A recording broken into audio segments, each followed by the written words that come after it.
After almost 10 years in power, Prime Minister Justin Trudeau announced he is resigning as head of the Liberal Party, which also means he's giving up his premiership. His successor will automatically become Canada's next Prime Minister, but Mr. Trudeau will stay on in a caretaker role for the time being. He succumbed to pressure from members of his own party who had been loudly calling for him to quit. Among them, his once close ally, the finance minister, who resigned herself last month. The Liberals in Canada, or at least the Liberal Party, are widely expected to lose the general election later this year to Canada's Conservative Party. And Mr. Trudeau's departure is seen as an attempt to damage control. I'm a fighter. Every bone in my body has always told me to fight because I care deeply about Canadians.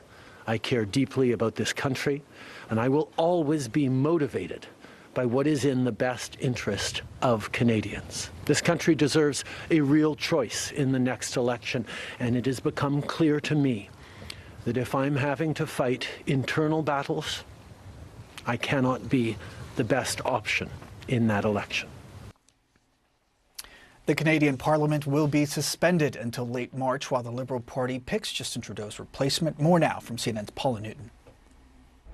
I intend to resign as party leader, as Prime Minister. Canada's Justin Trudeau announced he would step down as both Liberal Party leader and Prime Minister when his party chooses a new leader. Trudeau ending months of turmoil about his future with a reluctant goodbye.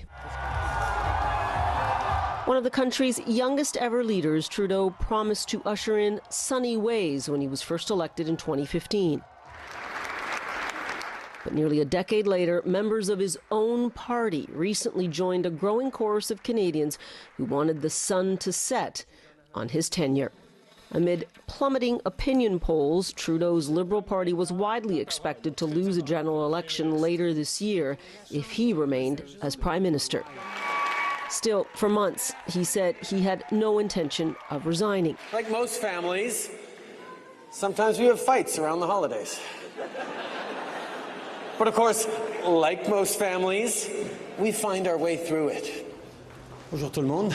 Despite calls to resign from his own members of Parliament, Trudeau insisted that he was best placed to fight Canada's corner as President-elect Donald Trump threatens 25% tariffs on all goods imported from Canada, which is home to about 40 million people and one of America's largest trading partners.